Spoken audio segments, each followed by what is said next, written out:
अस्सलाम वालेकुम class. I am your class teacher Mohammad Kashif, ठीक है, for the subject chemistry special topics, ठीक है। आज हम पढ़ेंगे सरफेस केमिस्ट्री, ठीक है। तो सबसे पहले हम इसमें टॉपिक की बात कर लेते हैं। तो सबसे पहले हम उसका कोड वगैरह की बात कर लेते हैं कि इसका कोड वगैरह क्या है। इसका कोड है CHM402, ठीक है। नाम क्या है? स्पेशल केमिस्ट्री, ठीक है। Chemistry special topics, chemistry special topics, ठीक है। तो इसके अंदर हम काफ़ी सारे टॉपिक्स पढ़ेंगे, ठीक है। लेकिन आज जो हम टॉपिक्स पढ़ रहे हैं, ठीक है, उसका नाम है सरफेस केमिस्ट्री, ठीक है। उसका नाम क्या है? सरफेस केमिस्ट्री, ठीक है।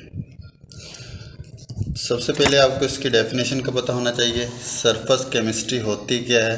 तो सरफेस केमिस्ट्री की डेफिनेशन क्या होती है कि branch of chemistry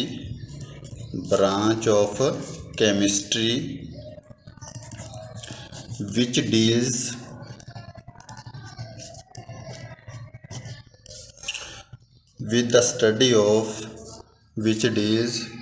with the study of boundary lines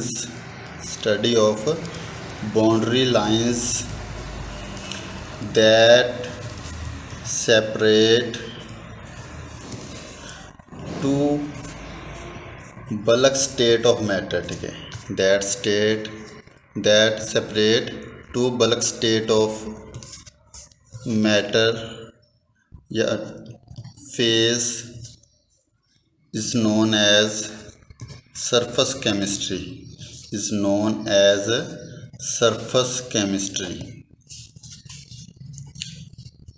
तो सबसे पहले आपको पता होना चाहिए कि मैटर की बेसिकली 4 स्टेट होती हैं, ठीक है। उसमें सॉलिड, लिक्विड, गैस और प्लाज्मा, ठीक है।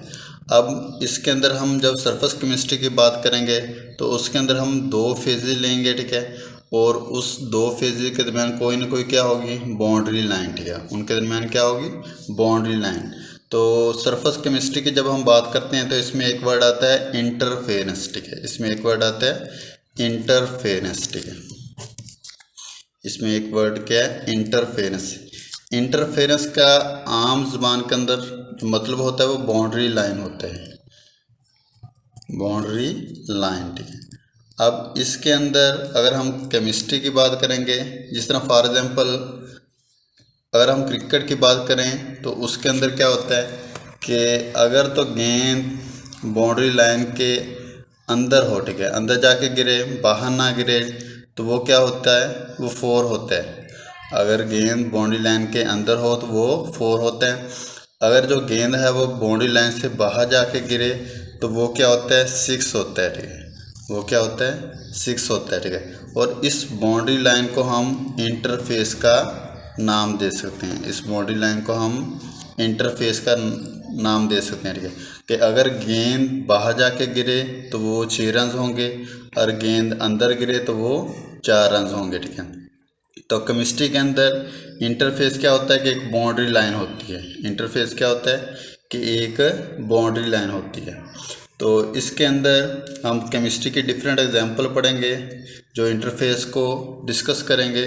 तो इंटरफेस की अगर हम केमिस्ट्री की डेफिनेशन बनाएं, इसकी डेफिनेशन क्या बनेगी कि boundary line that separate two phases is called interface, ठीक है। that separate two phases is known as is called interface, ठीक है। तो जैसा कि हमने पीछे पढ़ा है कि जो फेजेस होती हैं वो 4 होती हैं, उसमें सॉलिड, लिक्विड, गैस और प्लाज्मा, ठीक है। अगर हम इसकी थिकनेस की बात करें तो इंटरफेस की जो थिकनेस होती है वो डिफरेंट होती है। जिस तरह अगर हम इंसान की बात करें तो उसकी जो स्किन होती है, अगर हम इंसान की बात करें तो उसकी जो स्किन होती है वो इंटरफेस के तौर पे काम करती है, ठीक है। Act as interface between environment and human body, ठीक है। अब इसके अंदर ह्यूमन बॉडी को हम सोलर फेज कह सकते हैं और इन्वायरमेंट को हम गैस फेज कह सकते हैं। इन्वायरमेंट को हम गैस फेज कह सकते हैं। इसके अंदर जो स्किन है हमारी वो इंटरफेस के तौर पे काम करेगी, ठीक है, वो इंटरफेस के तौर पे काम करेगी। इसी तरह अगर हम किसी और एनिमल जिस तरह कैमल है या कोई और चीज़ है या एलिफेंट है उसकी स्किन की बात करें, अगर हम एलिफेंट की स्किन की बात करें तो उसकी जो स्किन होगी उसकी थिकनेस क्या होगी, ज़्यादा होगी, ठीक है। तो वो उसकी जो स्किन होगी वो मोर विड्थ होगी, कि उसकी जो चौड़ाई वगैरह होगी वो क्या होगी, ज़्यादा होगी, ठीक है। तो उसकी जो इंटरफेस है उसकी नेचर क्या होगी, डिफरेंट होगी, ठीक है, उसकी नेचर क्या होगी, डिफरेंट। तो इस तरह क्या होता है कि हर जो इंटरफेस होती है उसकी नेचर क्या होती है, डिफरेंट होती है, ठीक है। और जो नेचर होती है वो उसके जो साइज ऑफ मॉलिक्यूल्स है उसके ऊपर भी डिपेंड करती है कि नेचर ऑफ इंटरफेस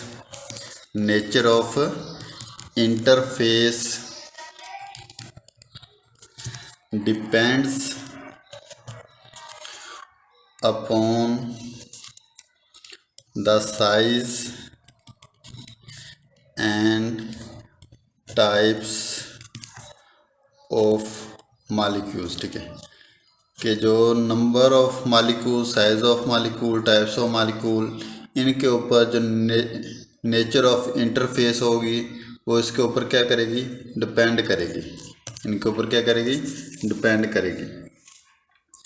इंटरफेस को हम हाइफन के साथ डोनेट करते हैं, ठीक है।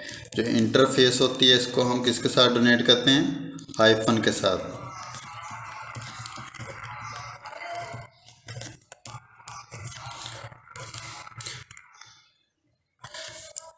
जिस तरह अगर हम सॉलिड की बात करें तो इसके दरम्यान हमने क्या डाल दिया, हाइफन, ठीक है। अगर हम सॉलिड लिक्विड की बात करें तो इसके दरम्यान हमने क्या डाल दिया, हाइफन डाल दिया, कि इसका मतलब दो फेज की बात हो रही है, ठीक है। तो इसके अंदर अगर हम गैस की बात करें, अगर हम गैस की बात करें तो ये होमोजीनियस मिक्सचर बन जाएगा, ये दोनों फेज़ आपस में इंटरमिक्स हो जाएंगे, ठीक है। इसको हम इंटरफेज़ नहीं कहेंगे क्योंकि इसमें दोनों जो फेजेस होंगी वो एक दूसरे के अंदर मिल जाएंगी और वो होमोजीनियस मिक्सचर बन जाएगा। क्या बन जाएगा, होमोजीनियस मिक्सचर, ठीक है। तो इससे वो इंटरफेज़ नहीं रहेगा, ठीक है। अब आपको पता चल चुका होगा कि इंटरफेस क्या होती है, कि boundary line that separate two phases is called interface, ठीक है। उसको हम क्या बोलते हैं, इंटरफेस, ठीक है। जिस तरह हमारी स्किन है और हमारी जो बॉडी है और इन्वायरमेंट, इसके दरम्यान जो हमारी स्किन है वो इंटरफेस के तौर पे काम करती है। तो इस तरह आपको अब इंटरफेस का कंसेप्ट क्लियर हो चुका होगा। तो ये जो कंसेप्ट है ये सरफेस केमिस्ट्री के अंदर बहुत ज़्यादा इम्पोर्टेंट है, क्योंकि सरफेस केमिस्ट्री के अंदर कोई ना कोई क्या होती है, बाउंड्री लाइन होती है जो दो चीज़ों को क्या करती है, सेपरेट करती है। तो सरफेस केमिस्ट्री की हमने डेफिनेशन क्या पढ़ी थी कि branch of chemistry which deals with the study of boundary lines that separate two bulk state of phase is known as surface chemistry, ठीक है। इससे आगे हम पढ़ेंगे, अगर हम केमिस्ट्री के अंदर इसकी मिसाल लें उनकी बात करें तो उसके अंदर आपने इलेक्ट्रोड रिएक्शन पढ़े होंगे, आपने इलेक्ट्रोड रिएक्शन,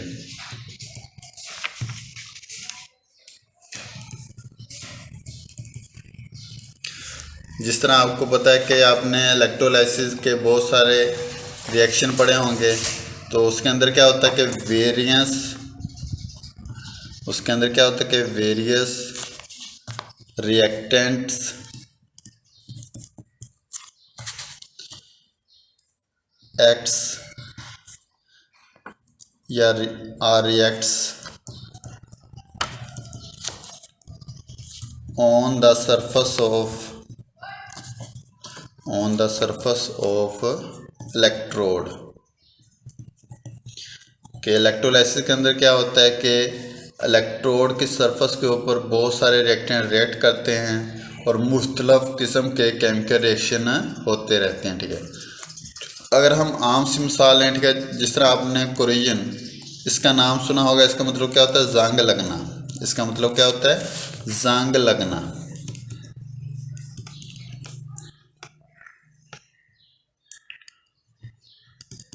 तो इसके अंदर क्या होता है कि जो वेरियस गैसेस होती हैं react to the surface of metal. ठीक है, कि जो मेटल की सरफेस होती है उसके साथ जो वेरियस गैसेस होती हैं वो रिएक्ट कर रही होती हैं। जिस तरह आम सी मिसाल है रस्टिंग ऑफ आयरन। ठीक है, रस्टिंग ऑफ आयरन, आयरन को जंग लगना। ठीक है, तो इसके अंदर हम केमिस्ट्री की और भी बहुत सारी मिसालें ले सकते हैं, जिसके अंदर क्या होता है कि एक फेज़ दूसरी फेज़ के साथ क्या करती है? इंटरेक्ट करती है और उनके दरमियान कोई ना कोई क्या होती है? बाउंड्री लाइन होती है। ठीक है, तो उस बाउंड्री लाइन को हम क्या बोलते हैं? इंटरफेस। ठीक है, जिस तरह अगर हम किसी मेटल के ऊपर कोई कलर वगैरह कर दें, ठीक है, तो वो उसको जंग लगने से बचाएगा। ठीक है, तो जो कलर हम करते हैं वो इंटरफेस के तौर पे रिएक्ट करेगा ताकि जो मेटल वगैरह है उसको जंग लगने से बचाया जा सके। ठीक है, तो जो सरफेस केमिस्ट्री हम पढ़ रहे हैं ये एनालिटिकल केमिस्ट्री के अंडर आती है। जो सरफेस केमिस्ट्री हम पढ़ रहे हैं ये किसके अंडर आती है? Analytical chemistry. अगर हम एनालिटिकल केमिस्ट्री की बात करें, इसकी डेफिनेशन की बात करें, तो इसकी डेफिनेशन क्या होती है कि branch of chemistry which deals with the separation and identification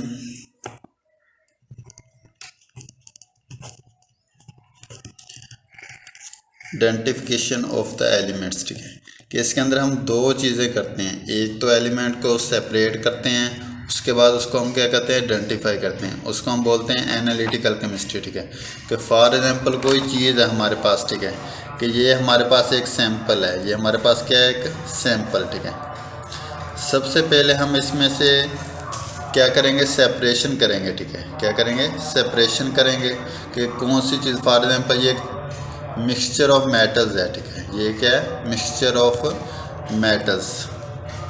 हम चाहते हैं इसमें से जो गोल्ड है उसको अलहदा करें। ठीक है, तो हमने इसमें से ये गोल्ड के जो पार्टिकल्स हैं उसको हमने क्या कर लिया? सेपरेट आउट कर लिया।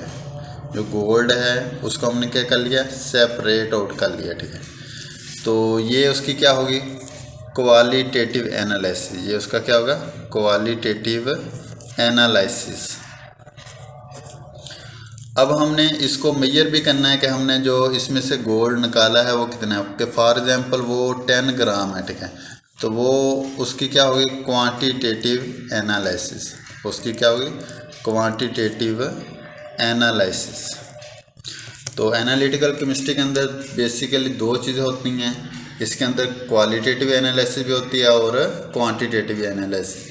तो पहले हम क्या करते हैं कि उसको सेपरेट करते हैं, इसको हम बोलते हैं क्वालिटेटिव एनालिसिस। ठीक है, और उसमें से अगर हम उसकी क्वांटिटी को फाइंड आउट कर लें तो वो क्या कहलाती है? Quantitative analysis. ठीक है, इसके अलावा अगर हम सरफेस केमिस्ट्री को स्टडी करना चाहते हैं तो उसके लिए और भी बहुत सारे मेथड्स होते हैं। तो अगर हम सरफेस फिनोमेना को स्टडी करना चाहते हैं तो स्टडी सरफेस फिनोमेना,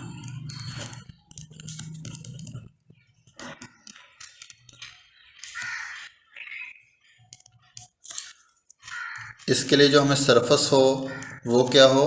बिल्कुल प्योर हो। ठीक है, साफ़ सुथरी हो। ठीक है, सरफेस क्या हो? कि बिल्कुल साफ़ सुथरी हो। उसको हम किस तरह बना सकते हैं?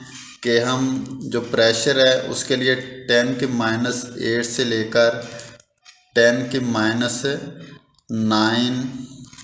पास्कल इतना प्रेशर जो है वो वैक्यूम के अंदर क्रिएट कर दें। ठीक है, किसके अंदर? वैक्यूम के अंदर। अगर हमने कोई चीज़ की सरफेस को साफ़ करना हो तो उसके लिए हम क्या इस्तेमाल करते हैं? Vacuum cleaner. ठीक है, वैक्यूम क्लीनर। तो उसके अंदर जो प्रेशर होता है वो इससे भी क्या होता है? ज़्यादा होता है। जिस तरह अगर हम गाड़ी वगैरह की सरफेस को या कोई और चीज़ जिसकी सरफेस जिसके ऊपर हमने कोई पॉलिश वगैरह करनी हो तो उसको हम वैक्यूम क्लीनर की मदद से क्या कर लेते हैं? साफ़ कर लेते हैं, ताकि उसके ऊपर जो पेंट वगैरह हो वो उसकी जो बाइंडिंग हो, जो अटैचमेंट वगैरह हो वो अच्छी तरह हो सके। ठीक है, इंशाल्लाह कल हम आगे पढ़ेंगे एडजॉर्प्शन एंड एडजॉर्प्शन आइसोथर्म। ठीक है, आज के लिए इतना ही काफ़ी है।